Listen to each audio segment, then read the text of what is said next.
Liftoff will start in T-minus 10 seconds. 10, 9, 8, 7, 6, 5, 4, 3, 2, 1. We have ignition. It's time! 17 seconds from Game 7 or from Championship number 6. Jordan open. Chicago with the lead. Harper got a piece of it. It comes off. The Chicago Bulls have won their 6th NBA championship. Tying run at second, 2 out. Palmero over the head of Jenks. Uribe charges, throws, out! And the White Sox have won the World Series. To the far side around the 8-yard line to Hester. Under it and to the middle with the 15 to the 20, breaks free of the 25 to the 30, to the outside, 40, midfield, 40, 30 to the coast, 20, 15, Hester 5. Oh! Touchdown!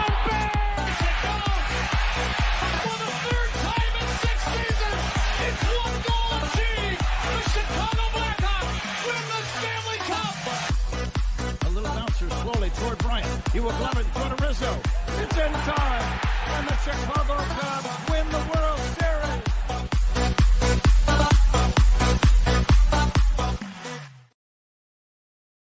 What up? What up? What up? Welcome, Shawn and Maya in the morning on this Hump Day edition. I'm your boy, the SuperBack, Shawn Sierra. Thanks for tuning in. If you're watching us on Facebook Live, well, then I guess you found us on Facebook. And if you're not following us on Facebook, what? Listen, go to Facebook, type in Sports Zone Chicago, click the like button, and now you're following Sports Zone Chicago. Simple. But wait, there's more. Go to the show's page, go to Shawn and Maya in the morning, like that page as well, so you'll be following Shawn and Maya along with Sports Zone Chicago. Now, if you're watching us on our YouTube channel, excellent! And if you're not subscribed to our YouTube channel, for real, come on, man. Listen, go to YouTube, type in Sports Zone Chicago, click the subscribe button. But also do me a favor, click the notification button. That's the little bell right next to it. And that'll let you know anytime a show from Sports Zone Chicago is going live. You get it? Got it? Good. Now, if you're watching this on our mobile app, wait, please don't tell me you didn't know we had a mobile app. You should know by now. Come on, look. Here, peep this. So go there. All right, we have our own mobile app. So you download our app. So wherever you get your apps from, you go there. And it doesn't matter where you get them from, whether it's iTunes, Google Play, Amazon, Walmart, Kmart, 7-Eleven, Zayre, Zemsky, Macy, Montgomery Ward, Venture, Woolworth, Weebolts, Goldblatts. Doesn't matter. All right, you go there, you type in Sports Zone Chicago, you download it, take it with you on a go. So not only do you get Shawn and Maya in the morning 3 days a week, well, 1 day a week for live shows until July 24th. All right. Not only do you get our other live shows throughout the week, and not only are they archived there like they are on Facebook and YouTube, but I'll tell you what, we give you a slew, and I mean a slew of articles. Thanks to my man Clarence, Council III. Big up to Clarence for keeping you abreast of all articles Chicago sports related. Now, if you're watching this on our Roku channel, I like that kind of party, baby. Well, let me get this out of the way first. Let's move this one. There we go. We got to get rid of that one. If you're watching this, baby, I like that kind of party, baby. Listen, if you don't know, we have our own Roku channel. So if you have a Roku television in the house, do us a favor. Download Sports Zone Chicago's channel right to your television. Put it there, put it right there next to Netflix, Hulu, Prime, Disney Plus, Max, Stars, Paramount Plus. Put it right there, right next to all of them. And watch us on the big screen. Hell, run the big screen right, Mickey, Vicky, now. Now, you can also tweet the show. You can tweet us at SportsZoneShy, that's CHI, at SportsZoneShy. Now, if you want to follow me, just me, personally online, you want to know what I did? Well, let me tell you what I did. I made it nice and easy for you folks. Nice and easy. One handle for Facebook, Twitter, Instagram, Snapchat, and TikTok. All one handle at the Shawn Sierra. Now, what is this all about? A lot of craziness going on here. All right. Now, if you want to follow my lovely co-host, Maya Kai, you can follow her on Facebook and Twitter at The Sports Chica. And if you want to follow her on Instagram, because you're an IG, you're going to do it just for the grams. Just follow her at Maya_Kai. It's MAYA_AKAI. Man, we got a good show for you. And I miss it. Man, it feels so good to talk to you guys again. I miss you. I miss you. Man, it feels great to talk to you again. Uh-oh. There you go. We got a good show, but I need you to get interactive. So whatever platform you're watching us on, whether it's Facebook, YouTube, our mobile app, or Facebook, YouTube, or mobile app. Yeah, listen, leave a question or comment on that platform. It'll come up on the thread. We'll incorporate it. I'll put it up on the screen and we'll incorporate it into the show. And that, my peoples, is what makes this the best morning show around, and that's you. So bring them all, baby. Questions, comments, smart-ass remarks, because you know over here ain't nobody scared. Over here. Like The Rock said, don't sing it, baby. Just bring it. My fat gout hand. That's all right. That's a whole nother story. For people that know, they know.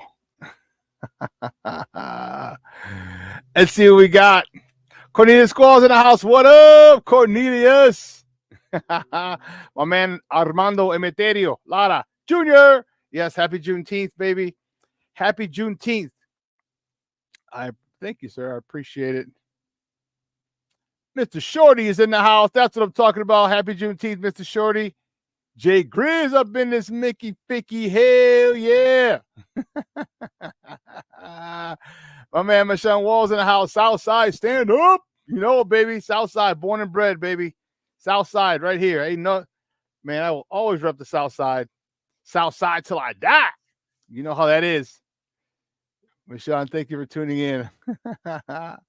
I love it. Levette Lee, good morning, Ma. Thank you. Happy Juneteenth to you as well. I love it. Man, listen, I don't know a lot about a lot. Well, thank you, Shorty. Miss you. It's good as you taking some time off. Man, ain't that the truth?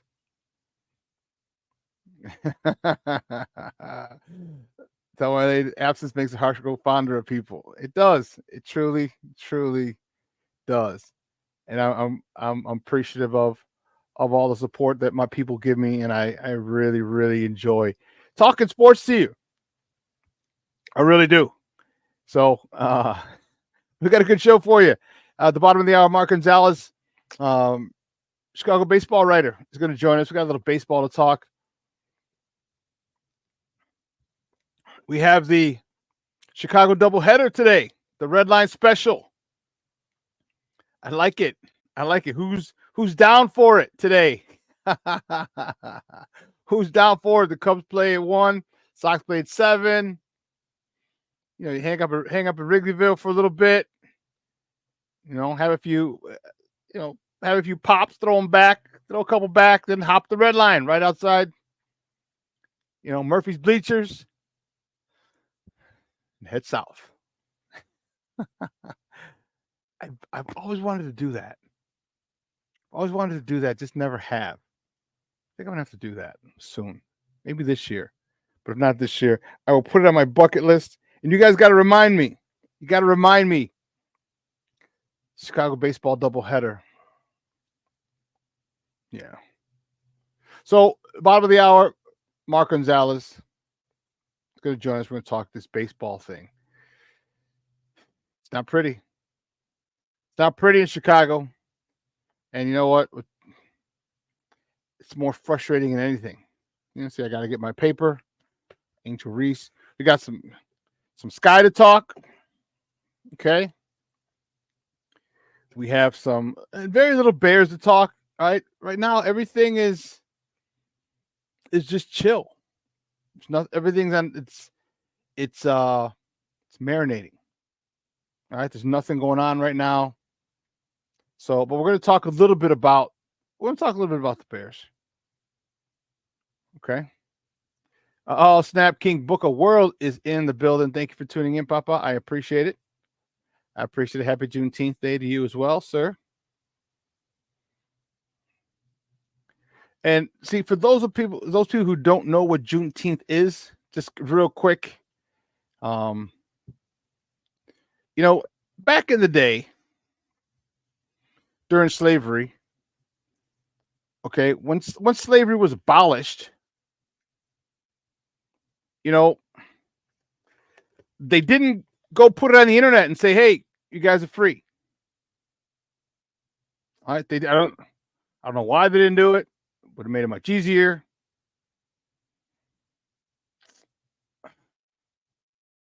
But they didn't do it.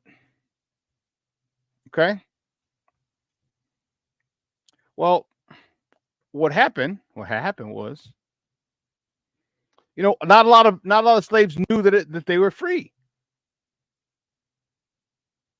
All right. Not a lot of people, not a lot of trust me, you think the owners would tell them, "Hey, you're free to leave?" Not hardly.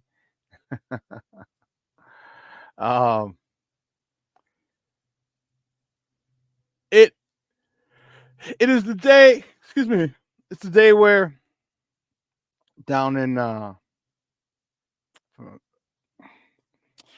you see on a shirt, June 9th. Oh, you can't. Oh, that's ugly. Down in Galveston was the last of the slaves were freed. All right, people had to go around and tell people that the slaves were free. And that was a day that they marked, and it was, it's the Emancipation Day for African Americans.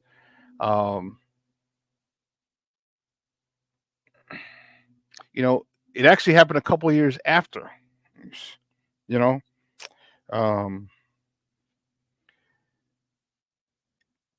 People, again, they just didn't put it on the internet, and it was unfortunate that it took so long to travel, but the word did.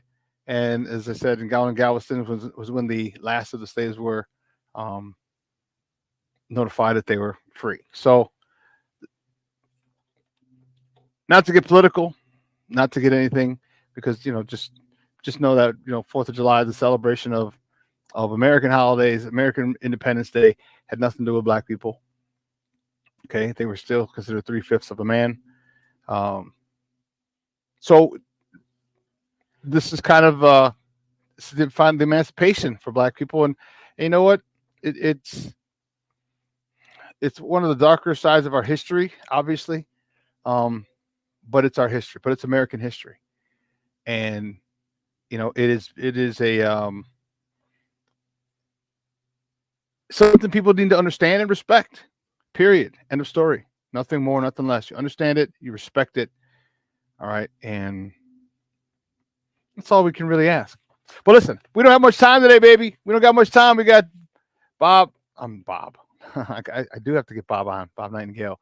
We have Mark Gonzalez on at the bottom of the hour. So let's get right to it, baby. You know how we do. You know how we do. What did I say? Fool. You know how we do it. Guys, you know how we do the first segment of every show. It's called Top of the Morning. It won't come just when you want it.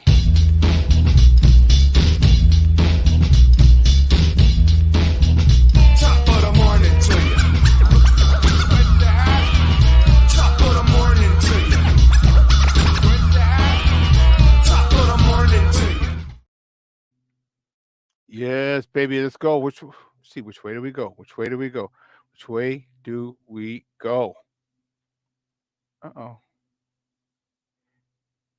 Here we go. I know where we're starting. All right, so don't give me any. Never mind. The White Sox. Yeah, baby, baby. The White Sox beat the Houston Astros yesterday 2-0. Oh, see, Steve-O, you dirty dog. You didn't even put win on there. Beat the Houston Astros yesterday 2-0 on the South Side. Let me tell you something. Man, what a performance. Woo, Charlie. What a performance. This staff that the White Sox have it looks good. It looks really good. I'm a big fan of it. Jonathan Cannon yesterday, he got the start. He got the win. He's 1-1. He went 8 2/3. 8 2/3. Woo! 7 hits of shutout baseball, 1 walk, 4 punch-outs. Andrew Vaughn was 1 for 4 with 2 RBIs, driving in his 32nd and 33rd RBIs of the season. And Danny Mendick was 1 for 2 on the afternoon. But let me tell you, when you go 8 2/3, to me that was dope. That was 8 2/3 with 106 pitches. All right, 106 pitches. And then John Brebbia came in for the save. He only threw 5 pitches. But these youngsters that in the Sox rotation have a lot of promise. All right, I'm not putting them in the Hall of Fame in Cooperstown or anything like that, so relax. But they have a lot of promise. It's one of the good bright spots of this horrible, horrible, horrible season. And you know what? The White Sox, again, tonight they host the Astros. First pitch is at 7:10. Hunter Brown's on the bump for Houston. He's 3-5 with a 5.0 ERA. Going up against Garrett Crochet, who's 6-5 with a 3.16 ERA. You can catch that game on NBC Sports Chicago or listen to it on the flagship station, AM 1000. Speaking of the Astros, the other day, yesterday was it? The Astros released former White Sox first baseman Jose Abreu. He still owed $36 million on his deal. All right. Could a reunion be in store? I don't think so. I think they're happy with Vaughn over there, but you know, people are going to want to put them together just because people want to do that. What are you talking about? Mashan, yes, sirree. The Trastros. Plank is in the house. Good morning, Plank. Thanks for tuning in, Papa. I appreciate it.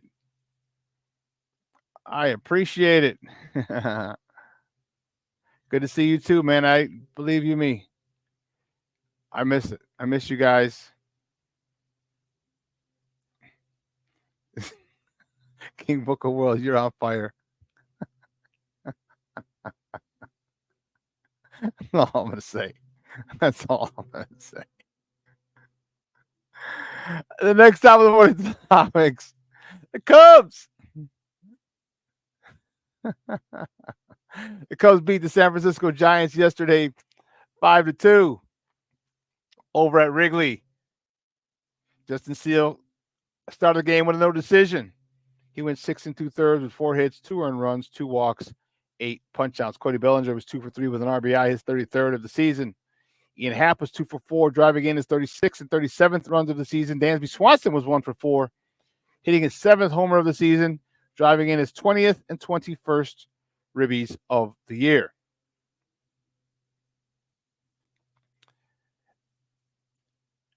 And the Cubs will host the San Francisco Giants again today. First pitch is at 1:20. Okay. And this is where we talked about 1:20. No name yet on who's starting for the Giants, who's on the bump for the Giants. But Kyle Hendricks, the professor, with a rough 0-4 and 8.20 ERA, is on the bump for the Northsiders. You can catch that game on the Marquee Network, or you can listen to it on their flagship station, 670 AM.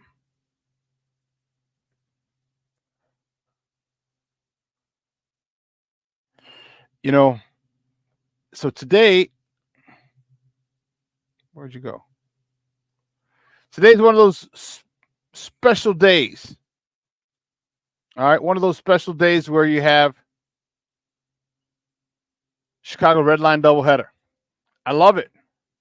If you're a true baseball fan, this is something I need to do it. I don't know about you. I need to do it. I need to be more aware and cognizant and make sure I get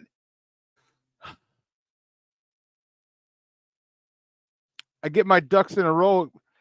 And you know what? What really stinks is that they're both bad. See, so I lost a lot of interest. Like, my White Sox suck. Bump the Cubs. So I really didn't care to look for this. Now, had they been good, or at least my White Sox been good, then you're like, oh, okay, let me see.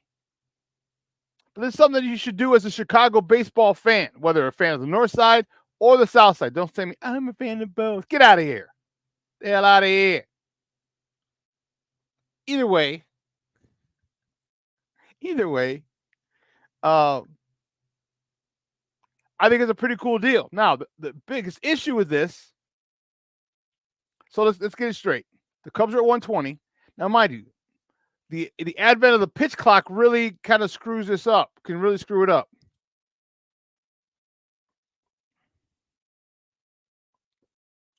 Because games are going about 2.5 hours. So you say 120, 1:30. All right? 2:30, 3:30, 4 o'clock. Game's over at 4. Next game doesn't start for 3.5 hours. Okay? So to take you an hour on the train, just hop the red line right off of Sheffield. Okay? So, but what do? You just take the train south? Because not a lot of bars. I mean, you can go to Turtles, you can go to Cork and Kerry at the park. You can do that. But you know it's going to be full of Sox fans who didn't go to Wrigley, but are going to the game tonight. So what do? You just stay down in Wrigleyville. Well, just be careful. Just be careful if you decide to do that. All right, so say the game gets over at, 4? I stay down until 5:30. Then you can, take the train. Now, there's a crazy part. Make sure you're careful on the train. That red line, do not fall asleep on that red line. That rocking back like this, when we're not riding on that train, has made many a person fall asleep, myself included, many a time. Don't get in such a deep sleep, alcohol-infused deep sleep, that you miss 35th Street. You end up at the end of the line on 95th. Because that has happened to people. Not me, but that has happened to plenty of people in their quest for the doubleheader. Some unsavory characters at the end of that line on 95th. They get a little crazy in that red line. Actually, on both sides of it, both extremes, on the south side and on the north side, the red line gets a little wild. So make sure you're with a couple people and or I would suggest if you have a phone, you set your alarm. Set it for like 45 minutes. All right, 40 minutes. Just all right, put it in your pocket. Don't hold it out, but put it in your pocket or have it vibrate and sound off some crazy things. So when it goes off, you're like, oh, snap. You don't want to miss your 35th Street exit going south. I'm not saying. I'm just saying.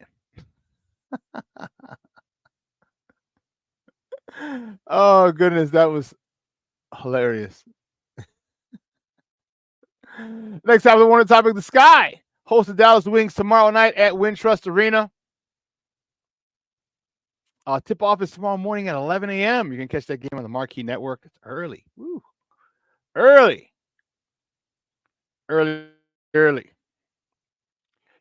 Sky making a mark. Not as much as they'd like, but they're helping bring in some numbers. All right, they're helping bring in some numbers. They're going through a thing right now. They're trying of winning, nothing more, nothing less. They lost to the Indiana Fever the other day, 91-83. All right, Caitlin Clark, Angel Reese. All right, that was the whole thing where Angel Reese went to block the ball, hit Caitlin Clark from behind, hit Caitlin Clark in the head. They gave her a flagrant and all the craziness. Come on. But let me tell you something.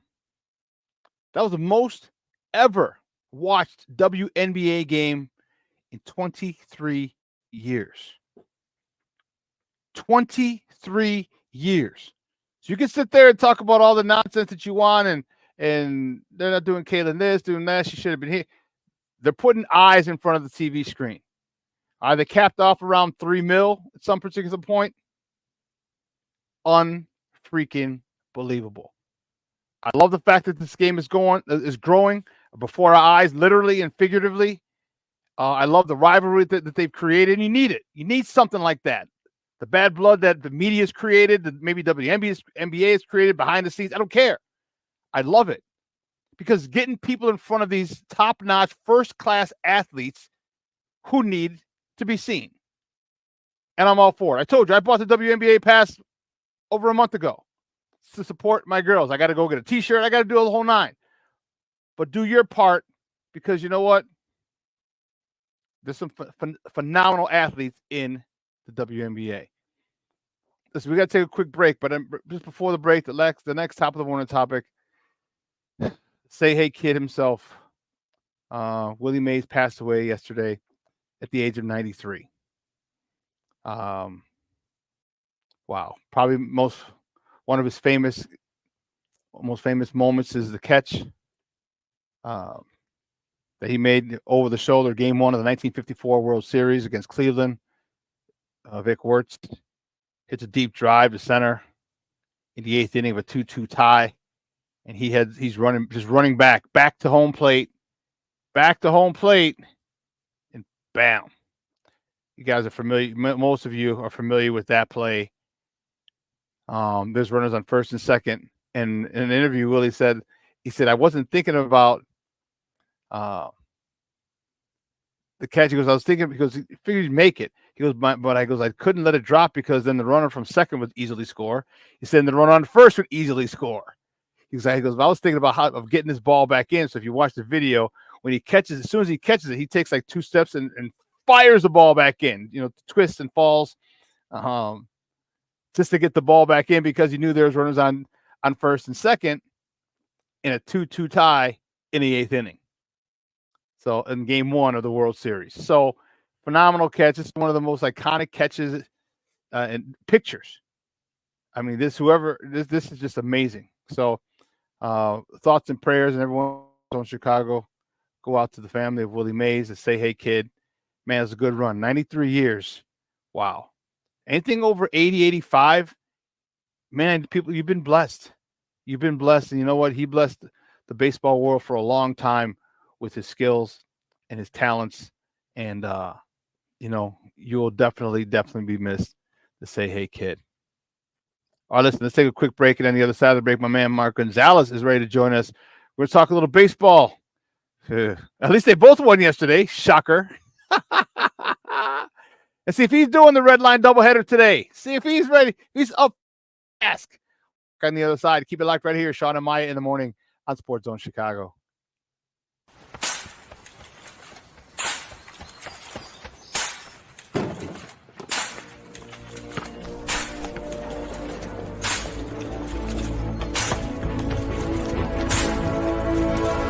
Move it! Yes,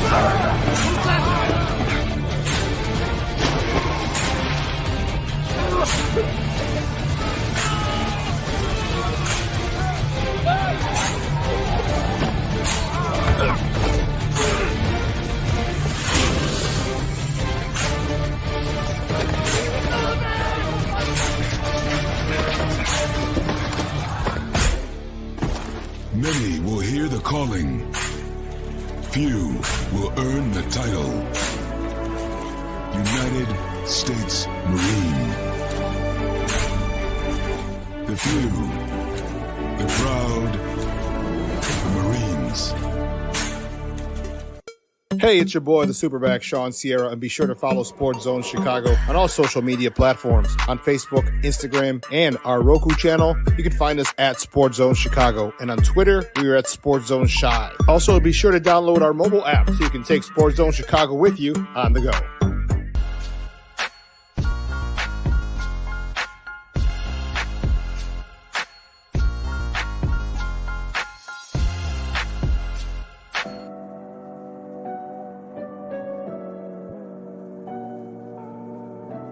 How do you take care of your mind health? For my mental health, I meditate in the mornings. I have my dogs. They're the best. I just find ways that help me just relax. Finding things that make me happy, like being close to my family. I meditate a lot and read books. I have hobbies outside of the game. I'm able to switch off. I'm able to turn my brain off from the game of basketball. Your mind health matters. Your mind health matters. We are looking for a few heroes, mentors, trailblazers, innovators, a passion to change lives, spark curiosity, open hearts, and awaken minds, help students answer the question, who am I? This could be your calling, but this is no job. It's the journey of a lifetime. Be a hero. Be a teacher. Mental health and learning disorders don't discriminate. 17 million children and adolescents in the United States live with disorders like anxiety, depression, ADHD, and dyslexia. Less than half get the help they need to thrive. Help the Child Mind Institute change these children's lives. Visit childmind.org.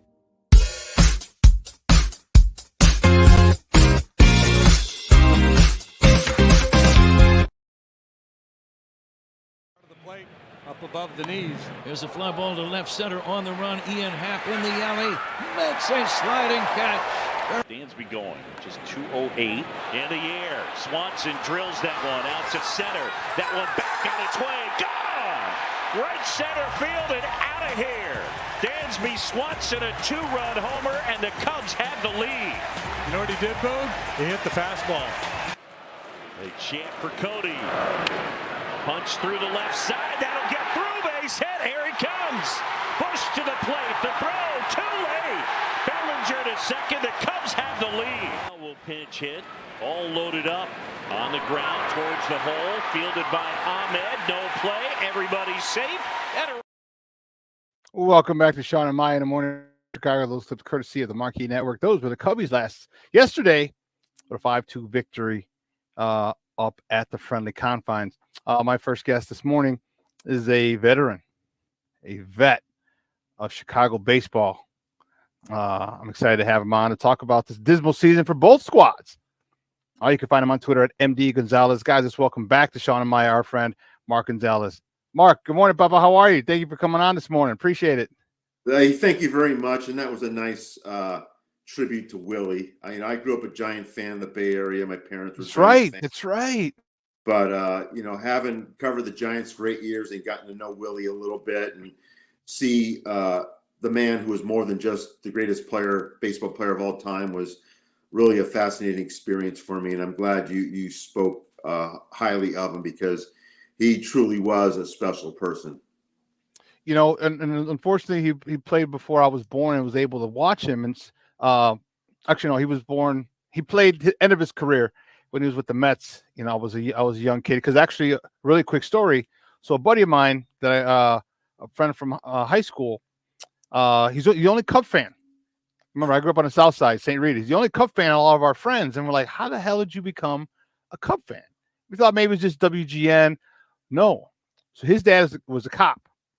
And his dad's detail was a visiting locker room at Wrigley Field.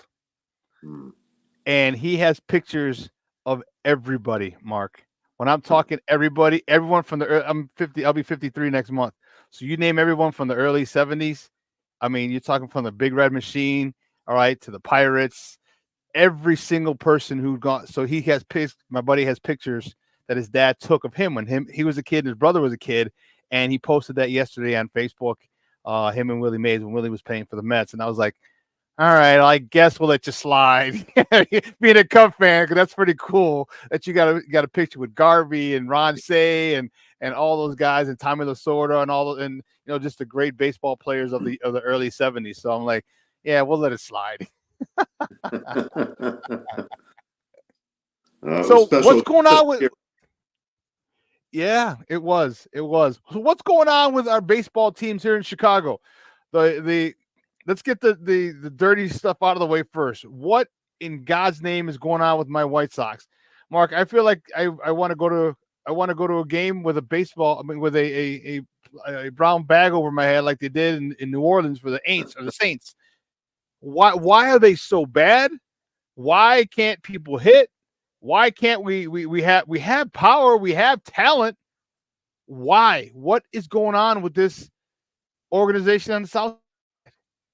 Well, you should have prepared yourself for a long season, especially offensively, because other than Luis Robert and Eloy, there wasn't much of a history among the other position players. Moncada got hurt early, but he's been hurt throughout his Sox tenure. Andrew Vaughn got off to an awful start. You had to expect that this was going to happen offensively. The guys they had available, Nicky Lopez, nice little player, but someone who hadn't been a really entrenched full-time guy. Paul DeYoung, same deal, showed some problems with the Cardinals and kind of faded. Really hasn't established himself until this season. I'm very happy for him. He's doing well. But overall, it's just been the perfect storm over there, and I kind of expected it. Offensively, the bullpen, we will go too much into that. My goodness. Yeah. Not if you don't want to end up crying after this segment, you know what I mean? Yeah. So, but to me, it just seems like there's no. Talk to me about Pedro, because you know what? I was trying to find a silver lining in the hire. Like, he seems like a nice man, but he got passed over a few times in Kansas City for the head coaching for the managerial gig over there. Why does it seem like the White Sox just don't want to get quality? Because there were plenty of World Series winning managers on the market. You had Ozzie. You know me, I'm a big Ozzie fan, and I know Ozzie, and they would butt heads. Okay, but you had Joe Girardi, who was still out there. You still had Bruce Bochy, who's out there. Who, by the way, did he win another World Series after he? Yeah, he did. All right. So you had all these things, but the White Sox never wanted a veteran manager. Why do you think that they're so adamant about getting inexperienced managers, especially with a veteran team? Well, Kansas City wasn't built in a day, and you see there's a lot of ex-Royals in this organization. And I think Chris had some familiarity with Pedro based on his days in that organization. You also had a personality, I think, in Pedro that wasn't as forceful as some of the former White Sox managers, namely, Ozzie and Tony La Russa. So I think they were looking at probably the anti-Ozzie, the anti-Tony. Pedro will be very forthcoming a few times if he feels strongly about something. But I think at this point they wanted somebody who was more of a low-key personality and that could teach. But now we have a situation where they've sold a lot of assets that they had, and there's going to be more assets that are going to be sold. I guess the one thing I can say in Pedro's defense was what I observed this weekend in Phoenix was that the guys played hard, they prepared. And now the talent a few times is a little short, and you're going to have some growing pains because of the pitching auditions. So it's going to be very fascinating to see what happens the next 3 months and change as to how the players eliminate some of the mental mistakes they've been making and actually improve under the staff. Well, I'm not looking forward to it. Believe you me, as a lifelong South Sider and Sox fan, it hurts my soul to see them playing this poorly. And there was talking about chasing the Mets for the most futile season in history of baseball. Hopefully they don't get there, but what could be done to salvage this? Because we have talent. All right, you got Lou Bob, he's still there. Eloy, I don't know when Yo-Yo's coming back. And Mark, in our conversation, I'm a big Yo-Yo fan. I was a big fan of his when we got him, number one prospect in the minor leagues. You still had Andrew Vaughn. All right, you still had Gavin Sheets. Gavin Sheets is predominantly a power hitter.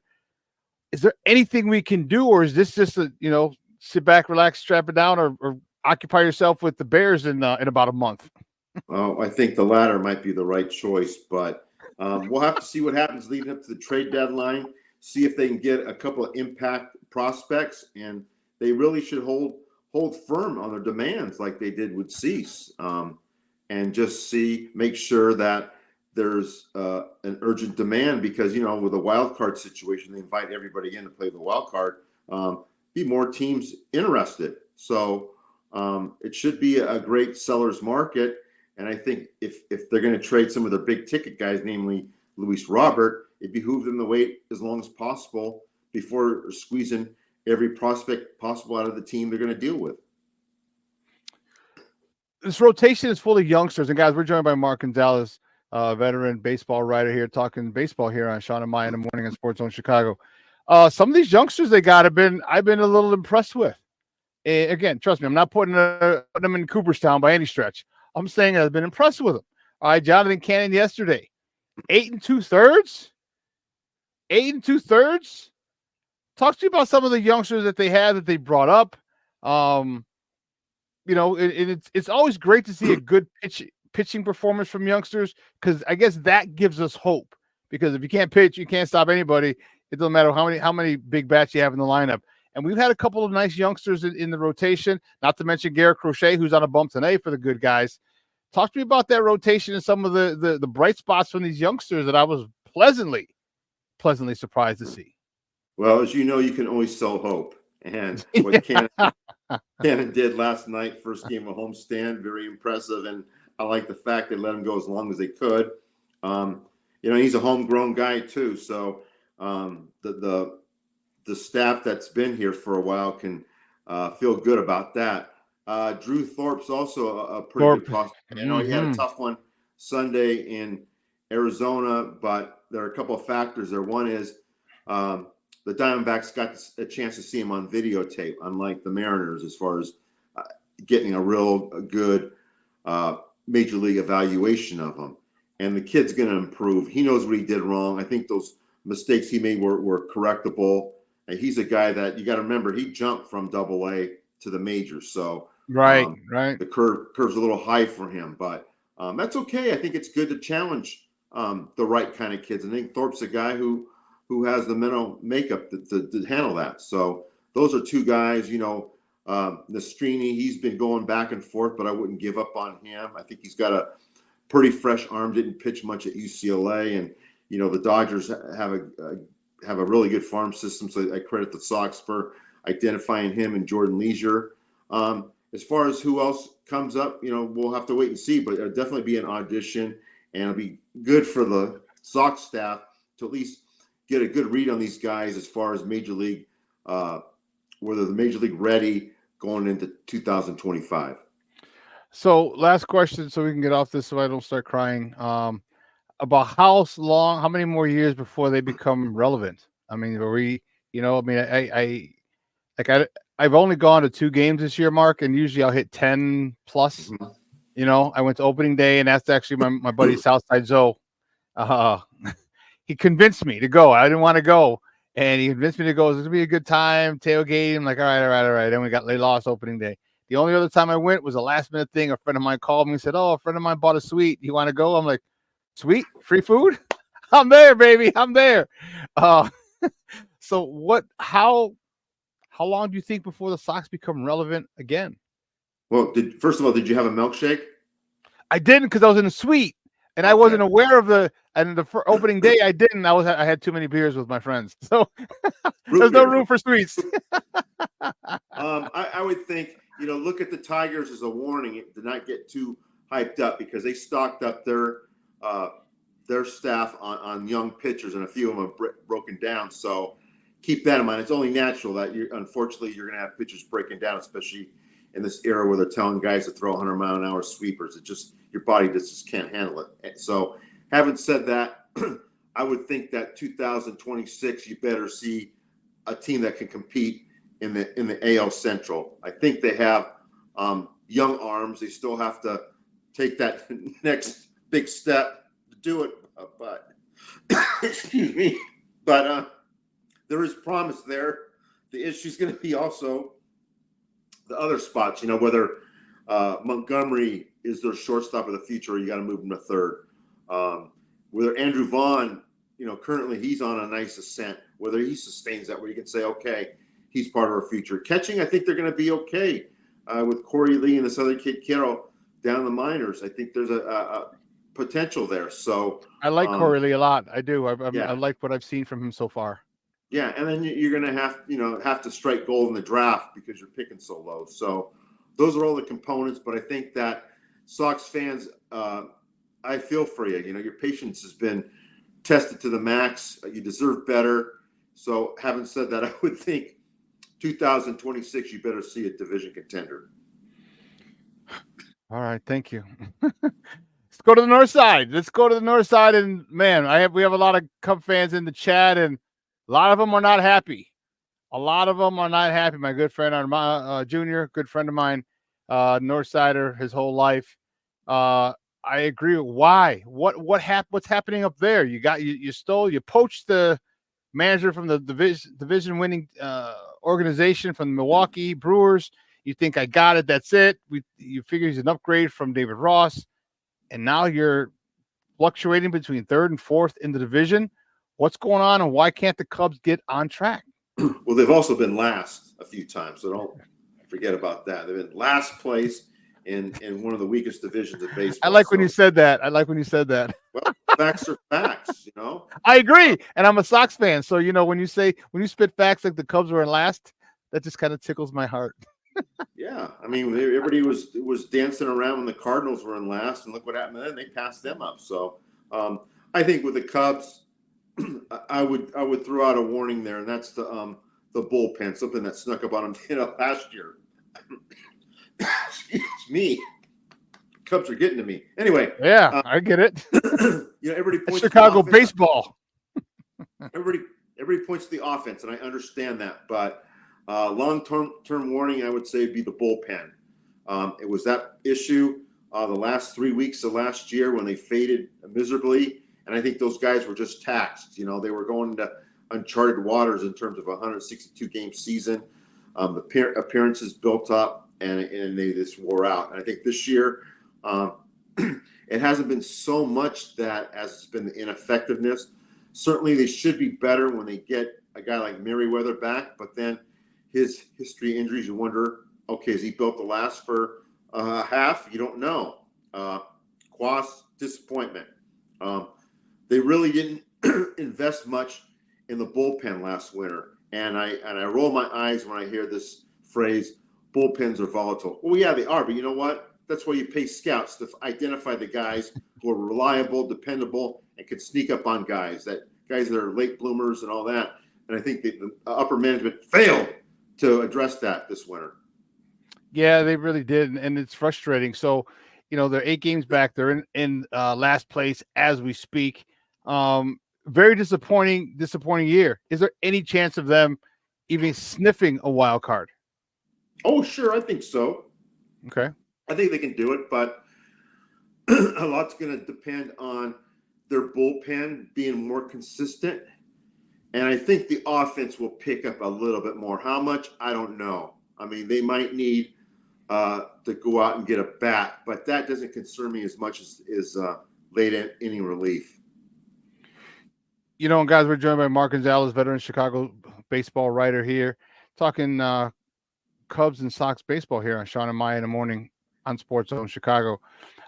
This kid, Christopher Morel, I'm still a big fan. Even though I don't like the Cubs, I have no problem identifying talent and admiring talent. He's a very talented young man. Where do they put him? That's the only problem. You can't put him in the field. He's not a real good man.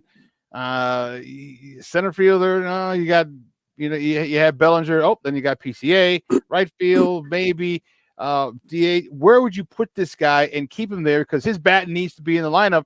Because this kid he plays with an infectious enthusiasm of a youngster, and man, he produces when he's out there. We have reached a point where we really don't have an answer, and I say that because I really thought he'd be better this year at third.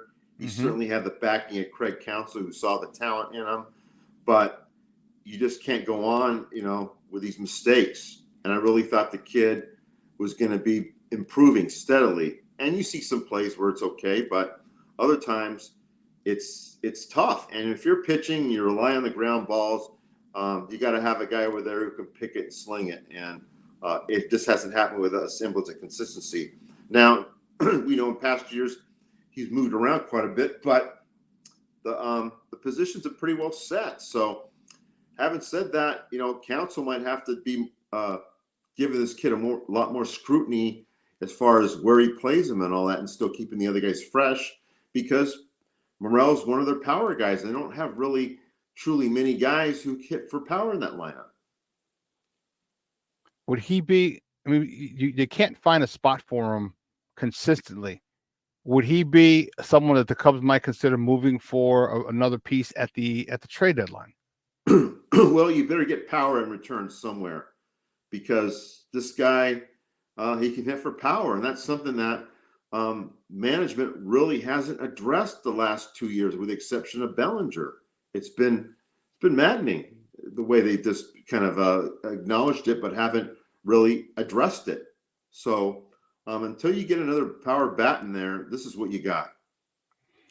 Are they having buyer's remorse with Dansby Swanson? He was on the back of a milk carton for a long time, as he hits a 2-run homer yesterday. But he really hasn't lived up to his contract. Hasn't really excited the Wrigley faithful. You think there might be some buyer's remorse with that signing? I don't think they're at that point at all. Okay. Certainly the production's been off. It's been alarming, because I really like Swanson a lot. But big picture, this is a guy you've invested a lot in. He's capable of playing Gold Glove defense. At least he did the first 4 or 5 months of his Cubs tenure, but since then it's kind of dropped off. Kind of alarming. But I think he's capable of a hot streak. But you got what, 5 more years after this, so you'd hope you get more production out of him. Yeah, you would hope. Talk to me about the Craig Counsell situation now. Was that the right move? Is it's just he can't work with, or he's not able to make chicken salad, chicken garbage? I mean, what is his thing? Because many people thought that, okay, you got one of the best managers in baseball. All right, they felt that Ross was the issue. Some people felt Ross was the issue, so you upgraded. Do you think that was the right move? Because it seemed to me I don't follow Cubs baseball intently as I do White Sox baseball, but I follow them. And I mean, it seems like guys played for Ross, and he could be his X's and O's, so to speak, but guys played for Ross. Was this the right move, or is it all gonna work out in the end once Counsell gets a little more established or settled here in Chicago? We're almost halfway in through year one. Well, I think Counsell's having some of the same problems that Ross did in terms of the bullpen, namely, the thing is, Counsell inherited Azalea, who was ineffective, and we found out was hurt. Where last year, David never announced Azalea as a closer, but then he did well, and then got hurt. So they've had to deal with that. I don't like criticizing David, because they moved on from him, and I thought that that was kind of precarious, because I think if you had issues with somebody, then make a move right away. Don't wait for a month unless it's Earl Weaver. And I'm not trying to knock Counsell, because I do like Counsell, the job he did in Milwaukee and all that. I just think that the parts that he thought that he'd have that be working haven't, and I don't think management did him any favors by giving him the bullpen they gave him. Now, I will say that last year down the stretch, Ross used Gomes more than Amaya. It was kind of interesting, because it looked like they were going to move Gomes at the deadline, but then they started winning, so they held on to him. And I think he played a little more than he should have. And it also hurt Amaya's development, where he lost out on some at-bats, because the pitchers love throwing to him, as they do Gomes. But I think Amaya losing those at-bats really hurt him this year. Yeah, I was wondering. Like I said, I liked Ross as a player. Obviously, it's going to take time, and that's his first time as a manager. So no one ever does their job well or excellent when you first start out. It's going to take time, and it was one of the things that I thought as well as far as the bullpen. So I was just wanted to get your thoughts on it, because the Cubs are, according the idea was they'd be vying for the division at this particular point with the new manager, with bringing Bellinger back and Morrell another year and Swanson another year, and it really hasn't come to fruition. Last question before we let you go, Mark. As always, I appreciate your time. The pitching staff, the rotation, the professor's on a bump today. Is it time for him to step away, or them to do away with it? Part ways with the professor. Kyle Hendricks is 2016 was a long time ago, and pitchers get old, and the old saying, "Father Time is undefeated." So, do you think it's getting pretty close to times where they part ways? Well, not yet, and I said only because Jordan Wicks is hurt, and you got to keep Kyle. He's been battle tested. Unfortunately, he's lost a lot of battles lately. This will be a good test for him today against the Giants. We'll have to see what happens because he didn't pitch badly last time, which was very, very encouraging. But now you really need him to be the guy or close to the guy he once was, because they can't afford to have many games get away from them like they've had lately. And at some point, Wicks will come back, and we'll have to see what happens. But Kyle, he can really help his chances by pitching well today, because that pitching staff, starting staff's doing well, but it's getting really thin. So they need a big one from him today. Yeah, Mark, awesome stuff today. I appreciate it as I do every time. Do me a favor, let everyone know where they can find you online. MD Gonzalez at what used to be Twitter and now is X. I was talking to somebody the other day. I think it was my buddy Junior or someone else. And that whole 2016 championship team, the only person who's really doing anything, and now he's hurt, is really Rizzo. Like, how crazy was how fast was the deterioration of that team? Like Bryant, I forgot. Truth to be told, Mark, I forgot he was still playing. All right, Baez is up in Detroit. Who's the guy who they kept with Malaysia? They kept Hendricks. Let go of Schwarber.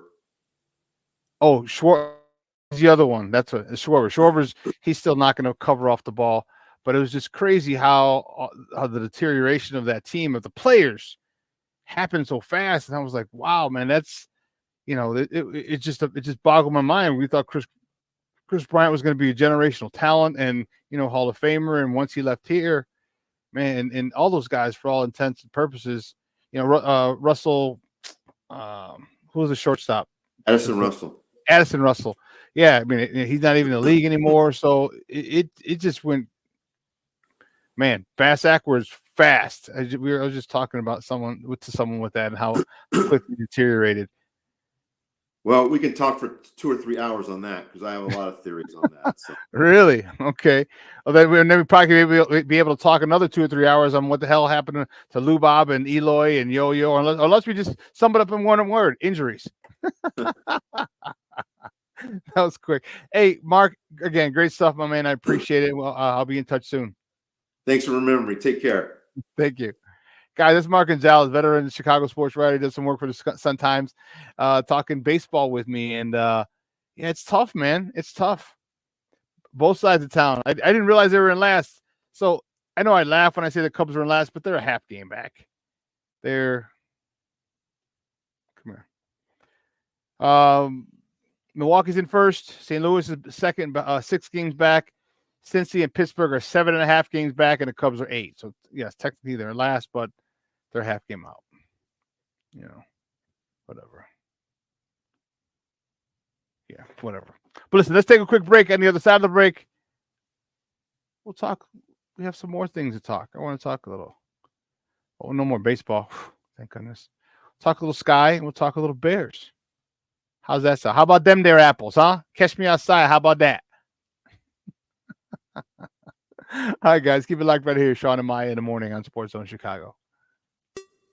Hey, it's your boy, the SuperBack, Shawn Sierra, and be sure to follow Sports Zone Chicago on all social media platforms, on Facebook, Instagram, and our Roku channel. You can find us at Sports Zone Chicago, and on Twitter, we are at Sports Zone Shy. Also, be sure to download our mobile app so you can take Sports Zone Chicago with you on the go. Time out. How are you feeling right now? Happy? Excited? angry, overwhelmed? One of the best things you can do for your mind health is to name what you're feeling. It can sharpen your awareness and help you talk about your feelings with someone you trust. Here are 3 questions to ask yourself. Where are your thoughts right now? In the past, the present, the future? Do you notice any sensations in your body? Is your heart beating fast? Is there a flutter in your stomach? Or are you fully relaxed? What do you need right now? Time with others? Time to yourself? Remember, there's power in this awareness, so find ways to identify what you're feeling today.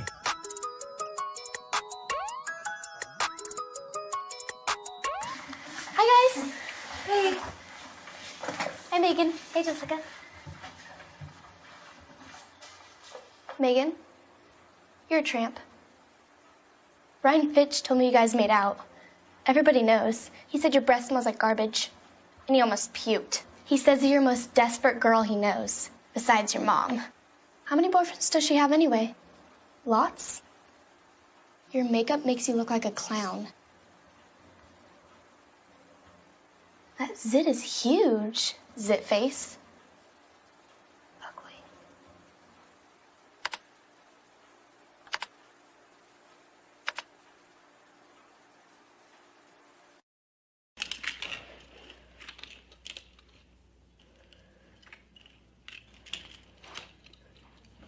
Hey, bud, what you doing? I'm playing with cars.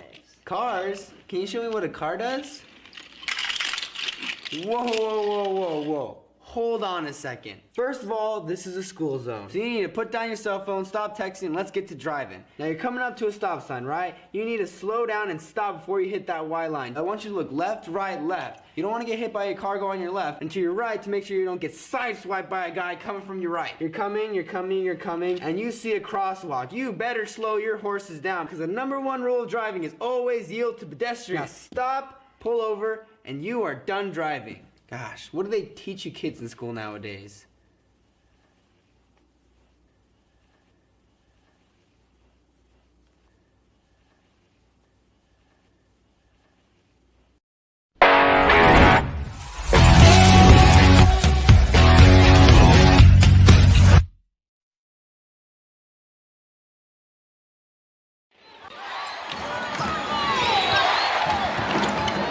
Reese finding Cardoso. Puts it back too hard off the backboard. Still gets it. She's got those soft hands, and she puts it back just like that. Allen in trouble into the hands of Carter. Fades it back. Cardoso, another offensive rebound and put back. In and out dribble. Tries to back down Mitchell. Might have got away with a walk there. Reese to Mabry. Her first 3 points. So the other rookies who have made it into the WNBA here this year, that's just the way it goes year in and year out. Dana Evans taking the contact. 16 seconds on the shot clock. Evans, 4-3, knocks it down. She has come alive. Welcome back to Shawn and Maya in the morning on Sports Zone Chicago. Those clips courtesy of CBS Sports. That was my sky. That was the Chicago sky. Tough one. 91-83 loss to the Fever. Second loss to Indiana. Angel Reese is a little frustrated with it. Rightfully so. She's a competitor. She's one who just doesn't like to lose. You know,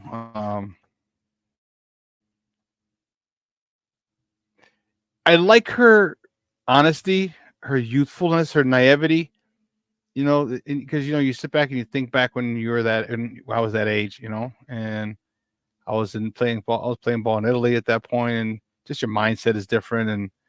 And excuse me. Yeah, it's just interesting. You know, people have asked her about Rookie of the Year, and she's just like, I'm not worried about Rookie of the Year. You know, like I'm worried about winning, stopping. And I like that about her. You know, I really do. I like her thought process. I like her There's a lot I like about Angel Reese. There's a whole heck of a lot that I like. I like her mentality. I like her mindset. I like her grittiness on the court. I do. I love it. You know, she'll rep Baltimore and claim Baltimore, you know, until the day she dies, and rightfully so. You know, it built her, it made her who she was, and you know, we're fortunate to have her here,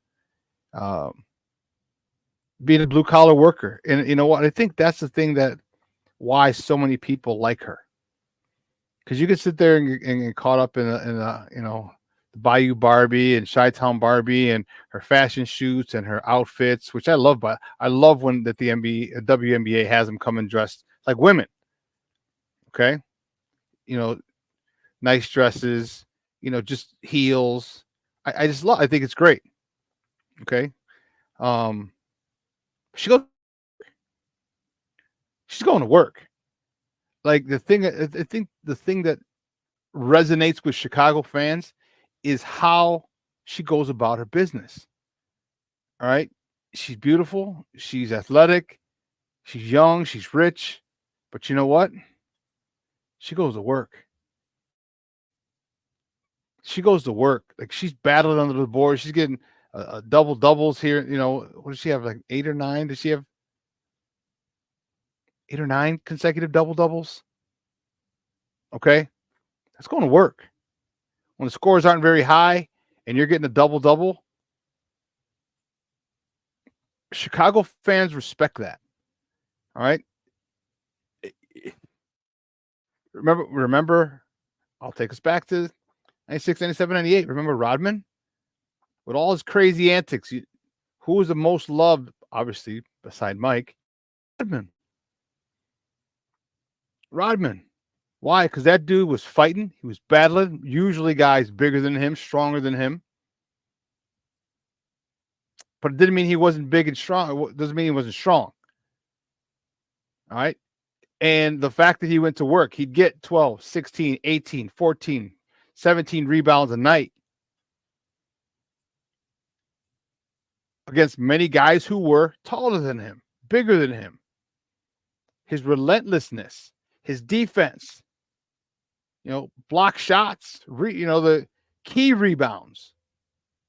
He went to work, and Chicago's a blue-collar town.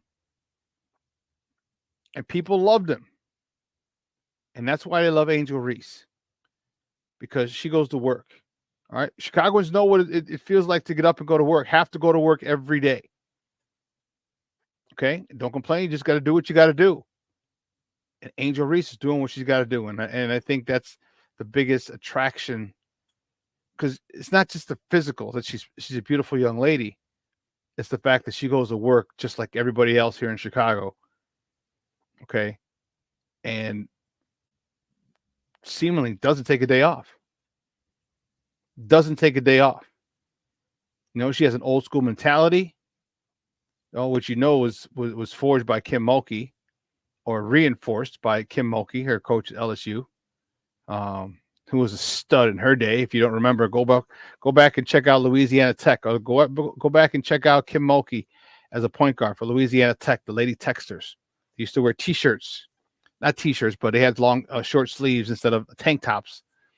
Back when they won the NCAA title back in 81, 82, somewhere in there. Kim Mulkey is a fiery, old school coach with old school values and beliefs, and you see that. You see that with Angel Reese.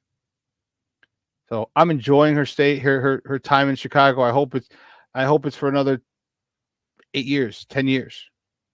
I think that'll be phenomenal. All right. I think she's adapted to the city. The city is definitely adapted to her. Same with Camila Cardoso. All right. Same with Camila Cardoso. You know what? There's a lot of things so now here's what you need to see. Remember, the same thing that people are saying about Caitlin Clark are the same things that can be said about Angel Reese. Like, you know, you want to, you want to, you can't label it because they're all WNBA players all coming out at the same time. So there's definitely similar issues. By that I mean, okay, Angel Reese, Camila Cardoso, all right, they're playing to the Final Four. All right. Then within a month of the Final Four was a draft, or a couple weeks after the Final Four was a draft. So within a month, Final Four, draft, training camp. So she's had no time. Angel Reese, Camila Cardoso, they've had no time to recover. They've had no time to get in a full offseason. They haven't had time. Because I told you, I think Camila Cardoso needs to lose weight. She's bottom heavy, and I don't mean that in a bad way. She's just not WNBA. She's not professional ready. All right. She's just tired. You know, your body needs a break. So I think next year you'll see her a lot trimmer, a little slimmer, but it won't mean she won't be as strong, if not stronger, quicker. And I think that'll do wonders. And it sucks because you can't put they're not going to be able to get that time coming out of college. You just can't, because of when their season starts, because you're not putting the WNBA up against the NBA. You're not doing that. That's suicide. So it's literally right after the NCAA season, here comes the WNBA season. It's just it's the nature of the beast. But I will tell you this, I am so happy. You know, so happy with those numbers that I mentioned earlier. Brandon, what's up, Papa? Good morning. Thank you for tuning in. You know, I am so happy with these numbers. About 3 million people. You know, and people keep talking about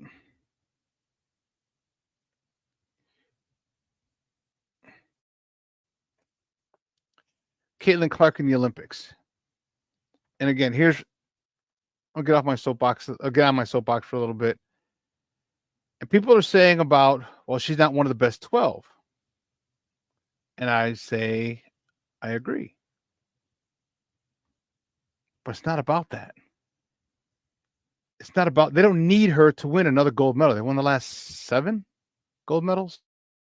So they don't need her to win a gold medal. Okay. What they need her to do is to get on the game. Look what she's doing here. 3 million, around 3 million people watched her last game on Sunday. The highest, the most watched WNBA game in over 20 years. Her versus Angel Reese. Okay. And then they play again on Sunday. Is it Sunday? When do they play again? Is it Sunday? Yes. They play Sunday here. You don't think they're going to be close to, there'll be over 2 million people watching again? You're damn right.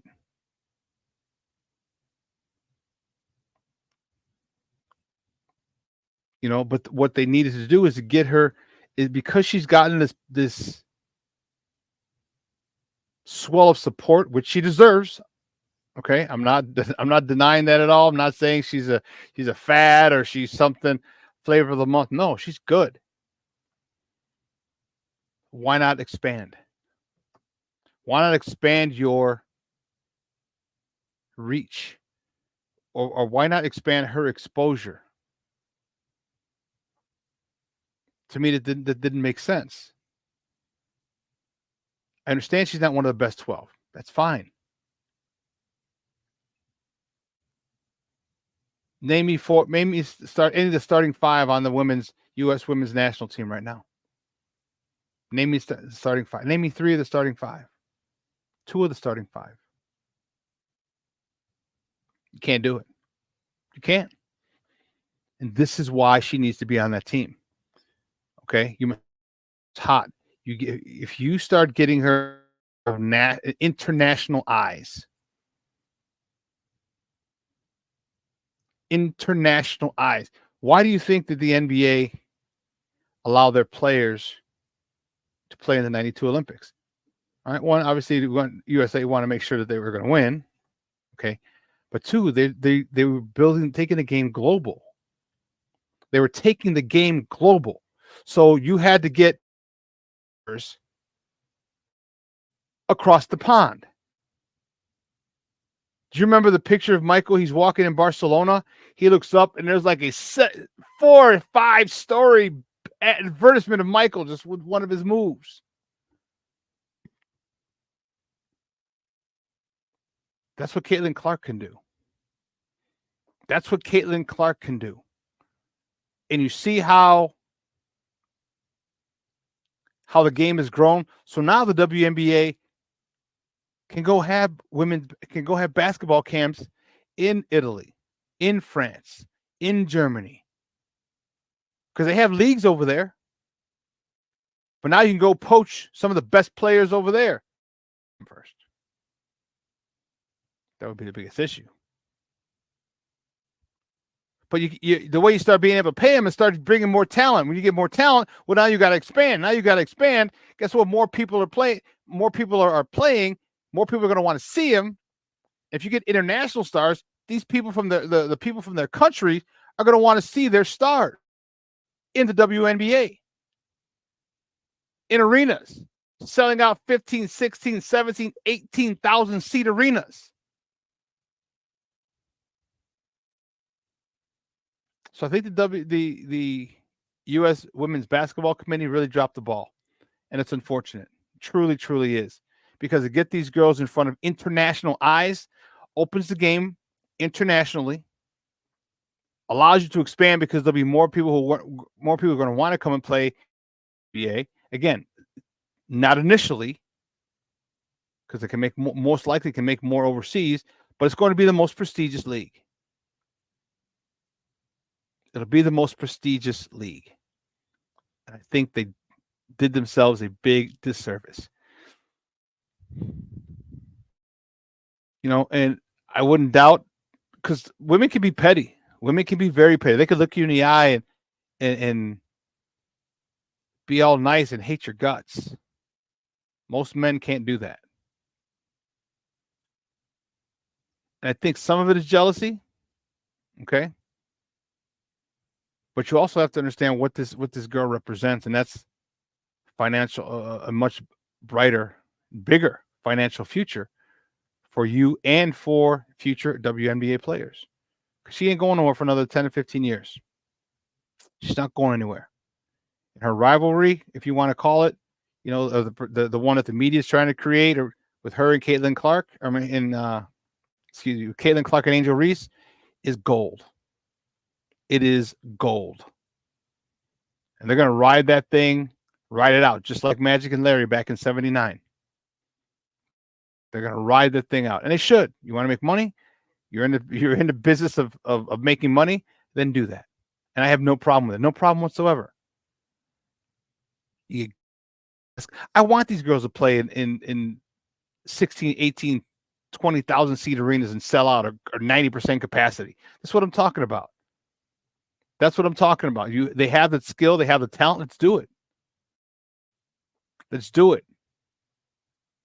They're talking about they've lost an average of $10 million a year since it started. And now there's a chance for it to start going the other way because of this girl. You better make her sick and tired of doing shit for the WNBA. Like, all right, another pro, another this, another that. I mean, get a group of them together, but she's going to have to be the face of it. I think her and Angel Reese are perfect, because Cameron Brink, the girl from LA Sparks, you can use her too. She's tall, beautiful. She's another beautiful young lady. So you start bringing, like I said, remember I said I like the fact that they're making them very feminine in a league that was stereotyped with mostly lesbians. Okay, they're making the women look very feminine to get the male audience. So, her, Cameron Brink, Angel Reese, Carmela Cardoso, Caitlin Clark, some of the other stars. I love the fact that they're making them feminine. I love the fact that they're coming into the arena in dresses. or nice outfits. It's just, and I know it may sound misogynistic or chauvinistic, but sex sells. I hate to break that to you. All right, you want more guys to watch? All right, have the girls coming in like they're going dressed up nicely, dressed up well. All right, this I love it. I just love it. I love it. I just because of my background in sports, I'm all for it, and I hope they continue this. It's just too bad that they can't go back now, and too bad they can't go back and add her to the team. Or would she want to? That's the question. Would she? I would say you don't got a choice, Mama. You don't got a choice. You're about to bring us millions, maybe even billions of dollars. This is an epochal moment. All right, for the WNBA, and I believe that they messed it up. But that's just me. What do I know? What do I know? You know? So what about Swoop saying Clark is a bully in the league? No. You know, she does her, I don't know about bullying. You know, she does her, but that's unfortunately that's the way of the game. Men's and women's now. And college and, you know, high school and AAU.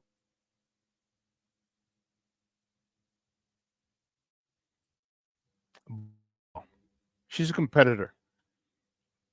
She's a competitor. Let her compete. Okay? Let her compete. She's going to get thrown around. She's going to get fouled hard. Guess what? They fouled everybody hard. They fouled Michael Jordan hard. They fouled LeBron hard. They fouled Magic hard. They fouled Shaq. The Shaq of the Hack-a-Shaq. Come on. Oh, they're beating up on a poor little white girl. She's all right. She'll be good. She's tough. You don't lead the NBA, the history. You don't become the women's NCAA scoring title or scoring champion. Score the most points ever by an NCAA in the history of the NCAA women's basketball by not being tough. Okay, she's fine. Stop making it. Oh, poor. They're picking on her. No, not. They might be. They might be. But is she complaining? Nope. So stop worrying about it. Not hurting her. Hard fouls. Nothing. There's been nothing to the point where I'm like, oh man, she could have got hurt. No, not at all. So I don't. Thank you, Shorty. Appreciate you. But listen, let's take a quick break. On the other side of the break, we're going to talk a little Bears football. I'm excited to talk about that. I don't know if you know, but I like football a little bit. So we're going to talk about this, and we'll bring up some of the things that we talked about yesterday on Nomad Show. So I'm on Nomad and I for the next few weeks, probably to the next 6 weeks, or 5 weeks now. We're coming on every Tuesday at 3 o'clock Central. Tuesday at 3 p.m. Central. All right, then I'll come on Wednesday on my show here like I am now. So I'll bring some of the topics over and we'll talk about them in addition to my own topics and ideas that I want to discuss. We'll talk about this Bears offensive line. And, yeah. So listen, keep it locked right here, folks. Shawn and Maya in the morning on Sports Zone Chicago.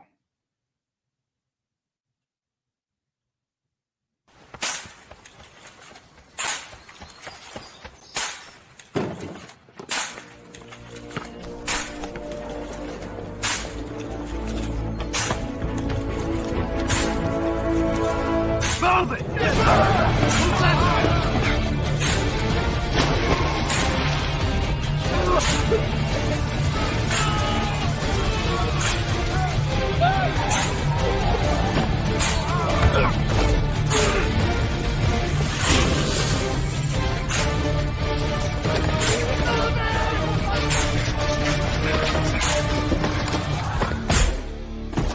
Many will hear the calling.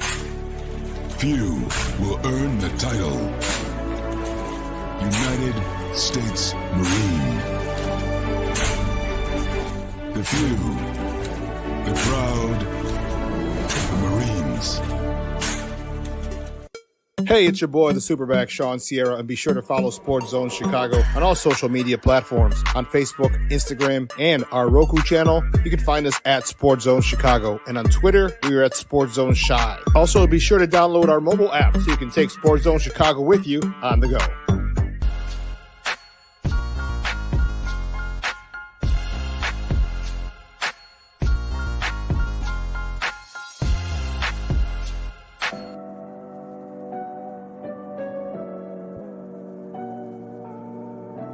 How do you take care of your mind health?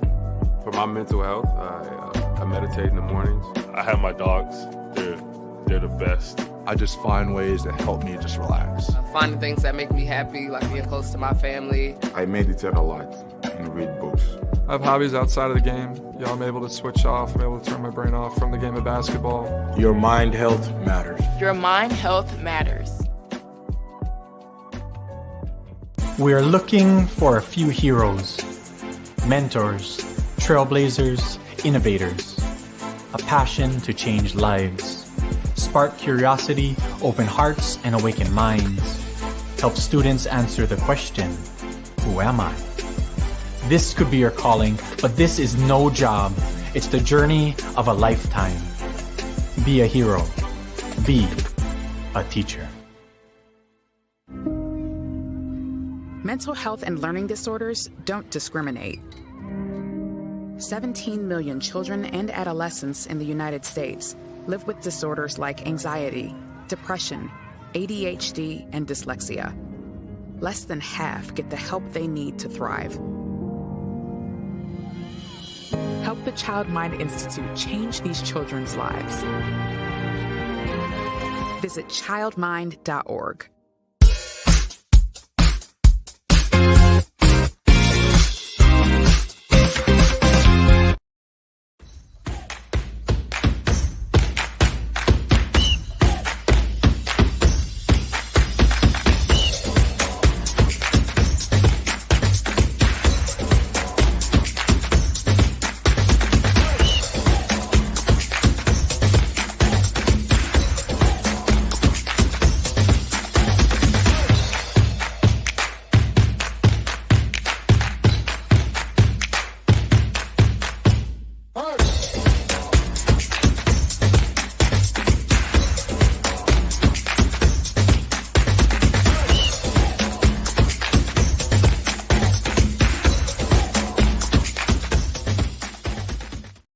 Welcome back to Shawn and Maya in the morning on Sports Zone Chicago. Those clips courtesy of the Chicago Bears and their media team.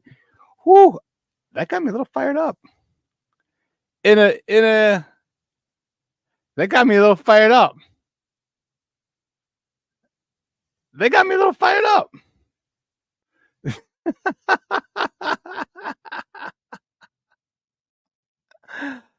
I am looking forward to this upcoming season. All right, I really am. And we talked about it on OMAD yesterday on our daily Bears talk. We talked about it, and I'm really looking forward to the upcoming season because there's a lot of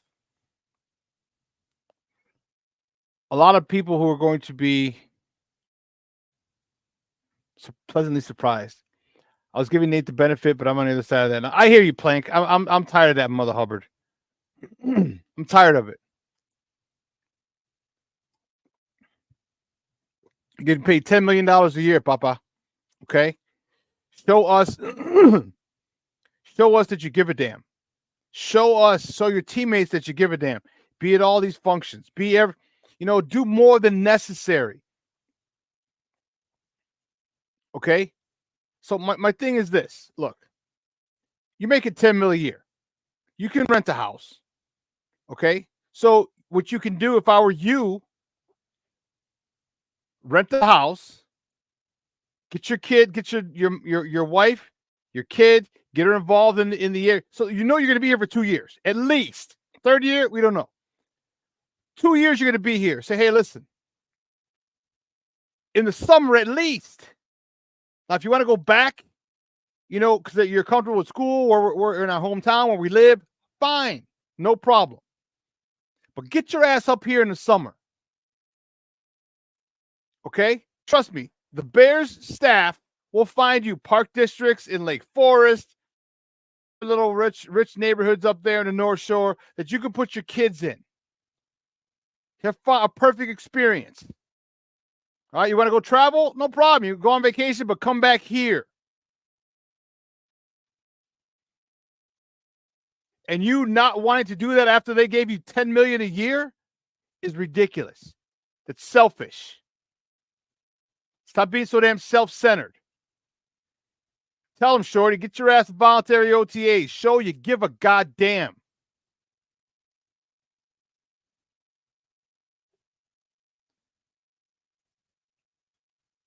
I hope so. Cornelius, I hope he has options. Good options, not just options. You always have options.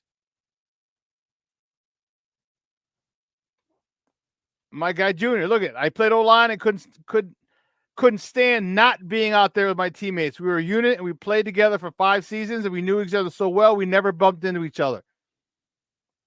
Because of the chemistry you built. Because you gave a damn. Every single one of your offensive linemen they gave a damn. You know, I just, to me, that bugs me. You know, they believed in you. They trusted in you to give you $10 million a year for 3 years.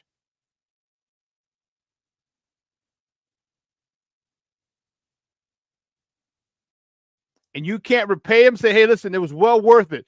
I want to be here front and center. I want my team. The hell with the organization. I want my teammates to know. I want Darnell Wright to my right to know that I'm here. I want whoever the center is going to be to my left that I'm here. I want Tevin Jenkins on the other side to know I'm here. I want Braxton Jones on the other end to know that I'm here and you can count on me. But no. Nate Davis doesn't want to do that. You know, when people say, oh, birthdays and this and all this other stuff, listen, you're making $10 million a God blessed year. There's going to be plenty of time for birthdays that when you're not in the NFL. Money to travel. Play. There's a thing. There's a thing called Dance with Who Brung You. And Who Brung You was the Bears. $10 million a year, so you do what you should do for them.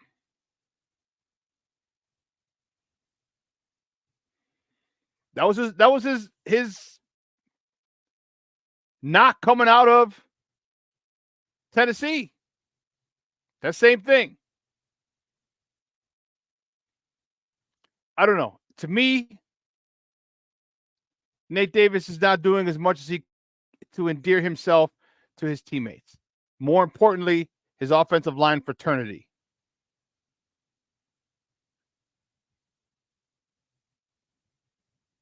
You know, Shorty, you're right. You're making it. You're going to a new system, new terminology, new everything. You need to be here as much as you can.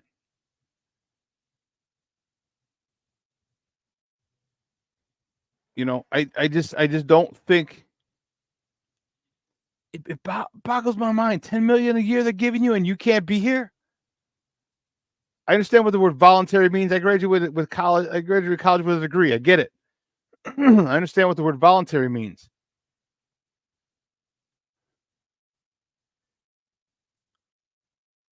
But I'd be front and center all over the place. Because this is how you know some people were raised different. Some people were raised different.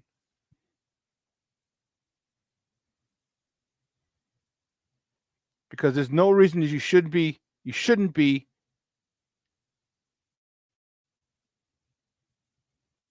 allowing your teammates to have questions on your work ethic. Allowing the fans to have questions on your work ethic. No reason. Not a $10 million a year. Hell, just being in the NFL, you're set for life. That bugs me. We talked about one of the things we talked about yesterday is this offensive line good enough for Caleb? I say yes.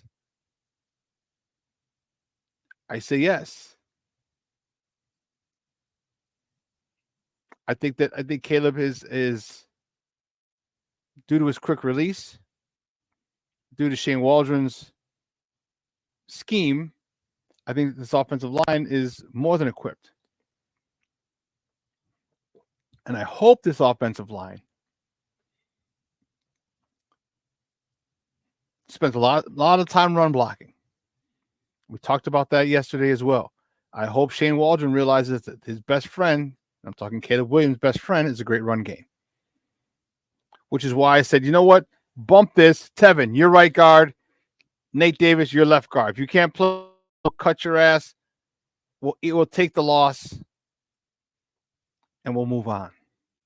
But let me get somebody in who can play. Because I want that right side of my offensive line. I want everyone and their mama to know on 3rd and 1 where we're going. Tevin Jenkins, Darnell Wright, Mercedes Lewis. Cole Kmet, Gerald Everett in motion with Kari Blasingame leading the way. We're coming. We're coming. End of story. You're not stopping this 3rd and 1. I talked about the attitude that we need. I talked about the mentality that we needed.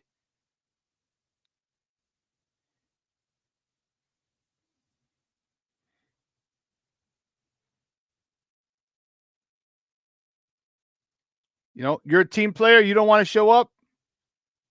You don't want to do more than necessary. Then guess what? The Bears shouldn't do more than necessary for you either anymore.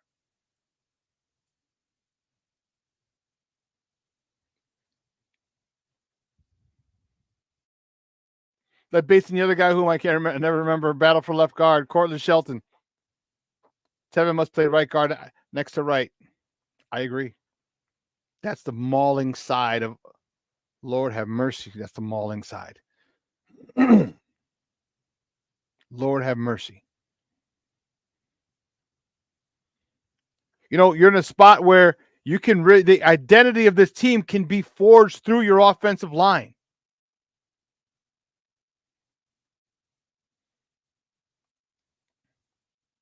It can be forged through it. It should be forged through it. All right. Do you remember the Eagles 2 years ago?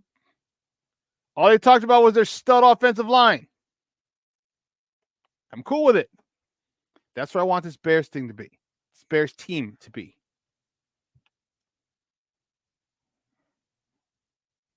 You know, and the more people, I don't know if you understand it. Some people do. Many people do. But the more you run the ball, do you realize how amazing, how much easier it's going to be to pass if they can't stop your run? You realize how easy it's going to be to sneak a tight end past the linebackers? We just talked it. 3rd and short. Tevin Jenkins, right guard. Darnell Wright, right tackle. Mercedes Lewis. Cole Kmet in motion. Kari Blasingame behind. Boop. Fake the handoff. Dump it to Blasingame in the flat. Or Mercedes Lewis behind the linebackers. Boom.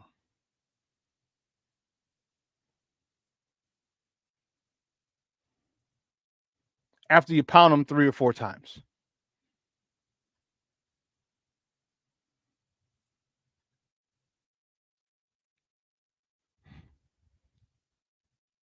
You know, I wonder about the depth. Kieran, the guy from Yale, from Hinsdale Central. Like, he was hurt. So, like, why did you draft him? Remember we drafted Stan Thomas? Who was the guy from Wisconsin that we ended up playing with the Cowboys for a while? It was good. Had a nice little career. I can't think of it. But, like, he did most of his best work away from the Bears. So why draft someone who's hurt and needs surgery? Mark Colombo, was it? Might have been Colombo. But, like, you're doing yourself a disservice. Like, get some dogs in here. You should, being former offensive linemen, you should. Gabe Karimi, there you go. Gabe Karimi.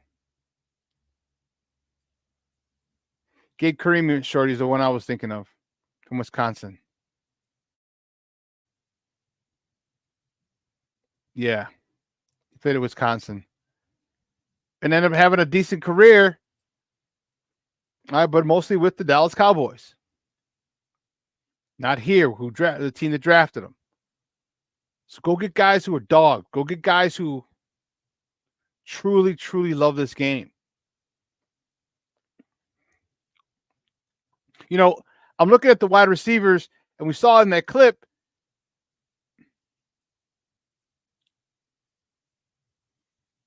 passes to DJ Moore, passes to Rome Odunze, to Gerald Everett. I love the weapons. I think the more you run the ball, the numbers will be down for the receivers, number of catches, but the your average reception, average yards per catch is going to be through the roof. It's going to be big plays. It'll be 20 plus almost. Especially for someone like Rome Odunze, who's going to be getting the third best cornerback on the team at best. Maybe it's a fourth. Maybe it's a fifth. Maybe it's a guy who just signed off the street this week. And Rome can go to work. You got DJ Moore that we know who is a stud. Keenan Allen is a stud. These guys are studs. And I think there's going to be a lot of big plays with these receivers. One, they're big play receivers. But two, they're going to be big play receivers because of the fact that you have to respect the run. So I hope Chris Morgan understands this. I assume he's aware of it. I assume he understands the importance of this. We'll see. We will see. Because I'm looking at Caleb Williams, like, okay, here it is, Papa, you got it all. You have one hell of a roster. Shane Waldron, don't get too crazy, don't get out over your skis, which I don't think he will. I think he'll be able to bring this kid along slowly. I think he'll be able to, with the running of the ball. Man, and if they blitz, you swing DeAndre Swift out.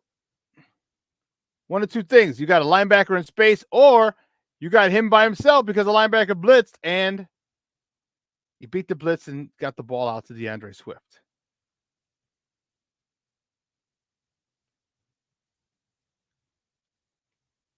How soon can Caleb get a true grasp of this offense? Probably not until next year.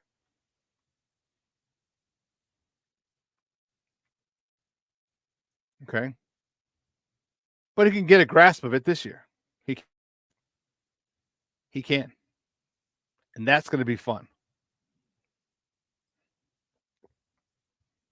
You know, you think about Aaron Rodgers, the Tom Brady's. It's the same offense.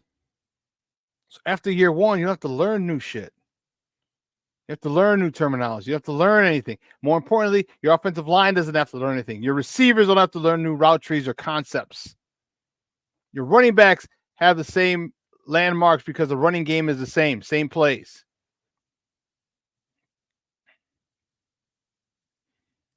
Well, Shorty, if they get to the Super Bowl, then he will definitely have the offense down. He'll definitely have the offense down.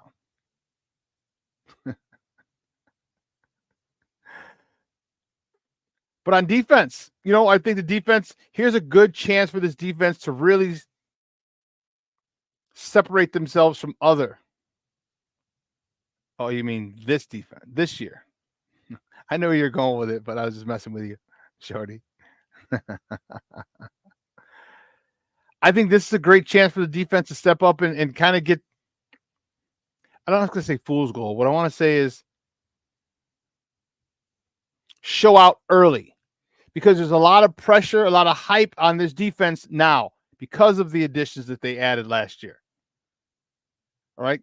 the Montez Sweat, the Javon Dexters, Zach Pickens, Tyreek Stevenson. All right, the two linebackers, Edmonds and Edwards. And then you got Jonathan, you got Bayard, the free safety, an all-pro replacing an all-pro. Here's a good time for the defense to really, really, really get people talking about, could this be one of the best Bears defenses ever?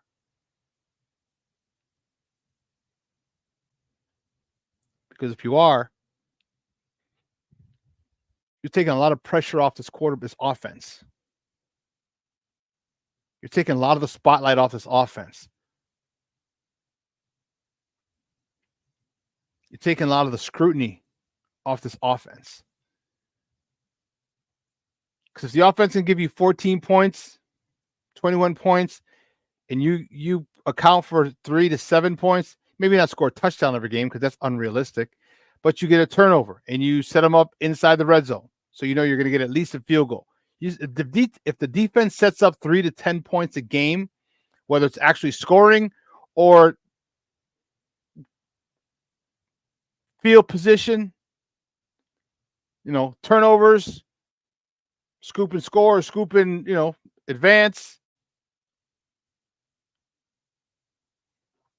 you're not going to worry about this offense. And it makes it easier for this offense to flow when your defense sets you up. Think about having to go 35 yards for a touchdown. Think about having to go 50 yards for a touchdown. Think about having to go 36 yards for a touchdown. 18 yards for a touchdown.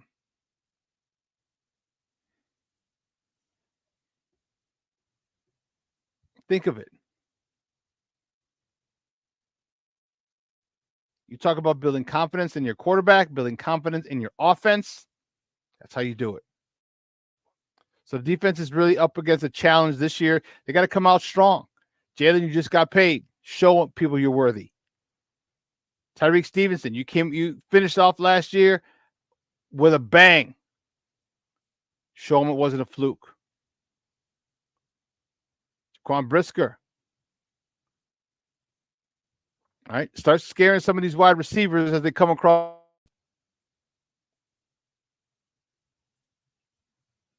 Kyler Gordon. Keep being the pain, become a bigger nuisance to receivers in the slot.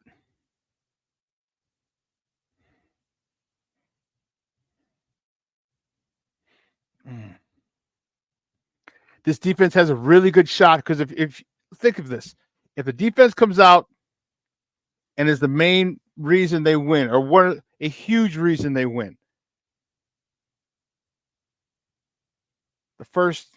remember, they go down. Here's a big statement: you go down, you shut down the Houston Texans week 2 in Houston after beating Tennessee in the opening week. This defense is going to get talked about a lot, more than it's talked about already, and that's what I want. That's what I want. I want this defense to come say, "Hey, listen, we got you, offense. We're gonna let the NFL just know as soon as this offense catches up, it's a problem for you, a bigger problem for you, because we as a defense are a problem for you right now." And if you can get this offense to come along, take all the pressure off it, and everyone's focusing on how good the defense is, how good Montez Sweat is, how big of a jump Javon Dexter has taken, how big of a impact Austin Booker is making and third downs, get him 4 to 6 sacks. What? Billings stuffing the run.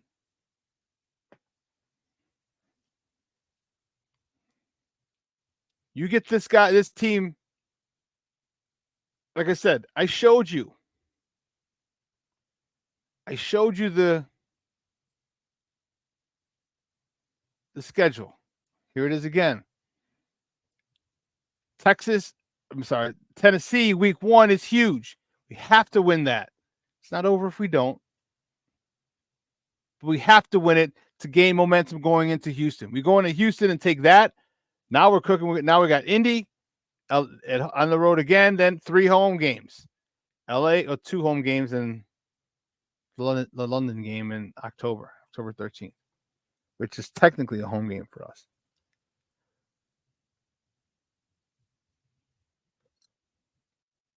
Hit your bye: Washington, Arizona, New England. 3 teams that are subpar. I'm telling you, I had 7-2. Difficult getting that second loss. I really had a problem trying to find 3 losses in those first 9 games.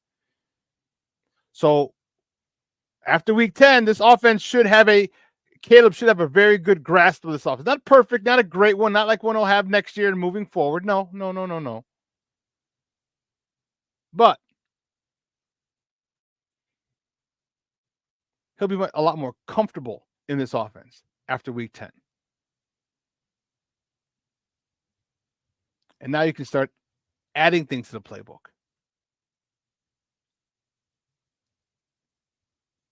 You add things to the playbook, and if you have a quarterback that you trust that gets it, whew.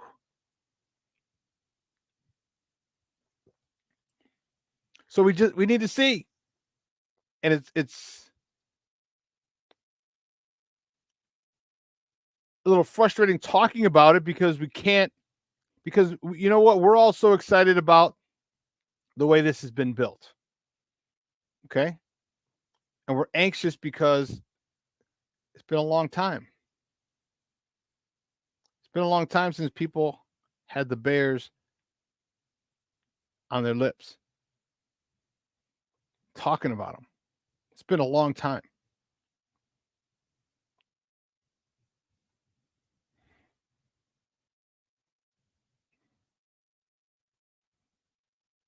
And with the way that things are stacked now, with this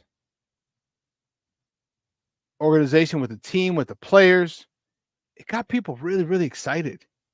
And rightfully so. Man, I think this team is ready.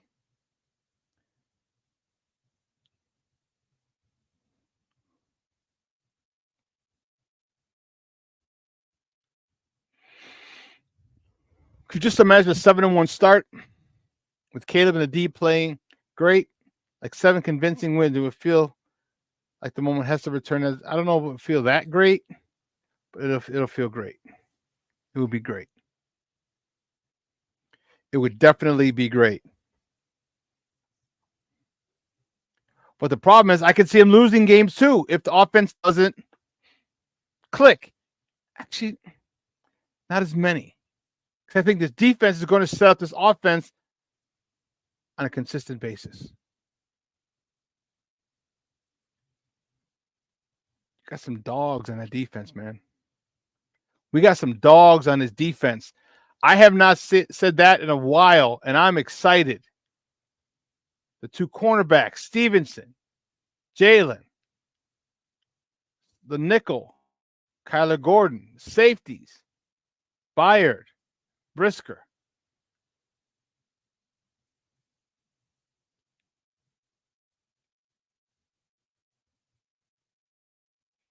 You have some guys with an attitude back there.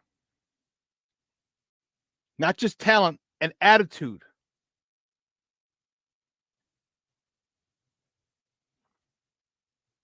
I told you I could see a 9-0 start. Not realistically, or I should say it's not realistic. I just think there's going to be too many bumps in the road, injuries, things like that.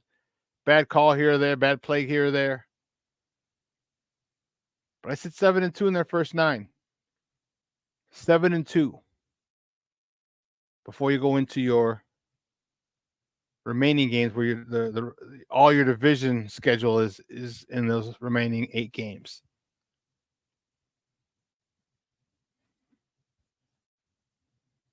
All your division. That's dope. You know, they got this quarterback.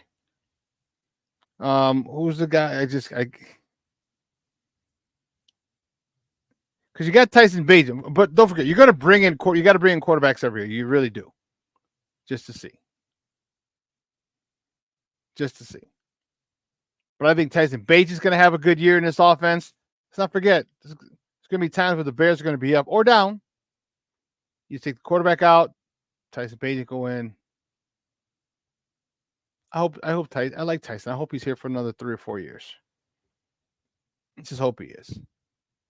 That'd be dope for him. That'd be dope. Shorty, you're out of control.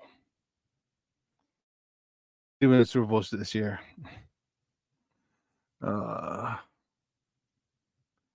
If they did, I highly, highly, highly doubt that they will. Just saying. Anyway. Hey, listen, 2 hours is come and gone. Woo-wee!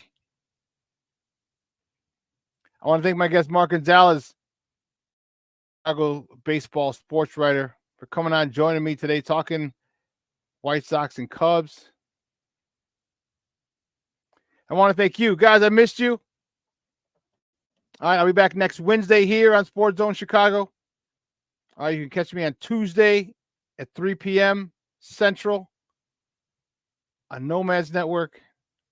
We're gonna get it set up to make sure it's back streaming consistently on our Roku channel. There's been an issue with it when I'm doing my Nomad show with Nomad. So we'll get that together, get that going. All right. Phenomenal weekend as well. If you're going to be around the Chicagoland area, it's going to be hot the rest of the week. Okay, it's 87 degrees now, and it's 11 o'clock. All right. I have to go get the warden from CrossFit. But enjoy the rest of the week. Enjoy the rest of your day. Make sure you tell your loved ones that you love them. Let them know, because you know what?